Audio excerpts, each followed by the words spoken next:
بعد از مدت‌ها هوسه بازی مشتی رو کرده بودم. واسه همین کالافو بالا آوردم و رفتم یه جای شلوغ. بلک مارکت رو انتخاب کردم. با اینکه سولو اسکواد استارت کرده بودم اما نترسیدم. گفتم بذار دستم یکم گرم شه.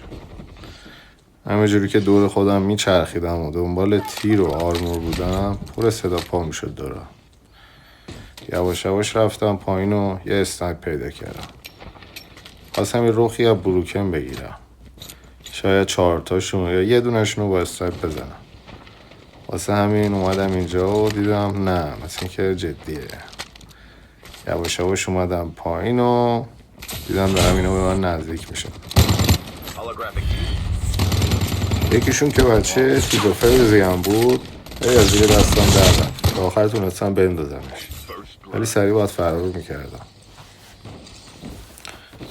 خونسردی خودم رو حفظ کردم و یه آرمور زدم.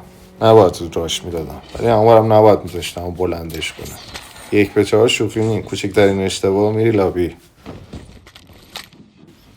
واسه هم یه ذره فاصله گرفتم و فاز بروکن رو کلم بیرون کردم.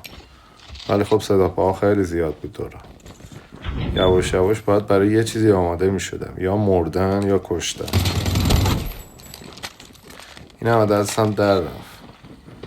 یه خستم کرده بودم، ولی همینجا بود که یهو احساس کردم نه، هنوزم دستم گرمه.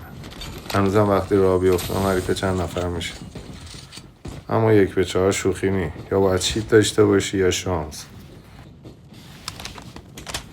دوباره هرچی دنبال گان خوب گشتم چیزی پیدا نکردم، چون خیلی با این دوتا گان نمیشه فایت خوبی داد. یا باید شاتگان پیدا میکردم یا حداقل 2 تا گان SMG رو از اول دستم میگرفتم.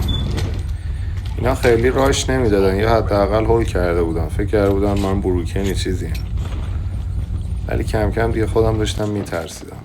بعد از مدت‌ها بازی رو بخوای شروع کنی یه ذره ترس داره. یادم افتاد که یه بخش قشنگی از بازی همین فرار کردنه، یعنی همین که نذاری بزننت. خیلی مهمه. و اینجا تونستم یه بازی خوبی رو انجام بده.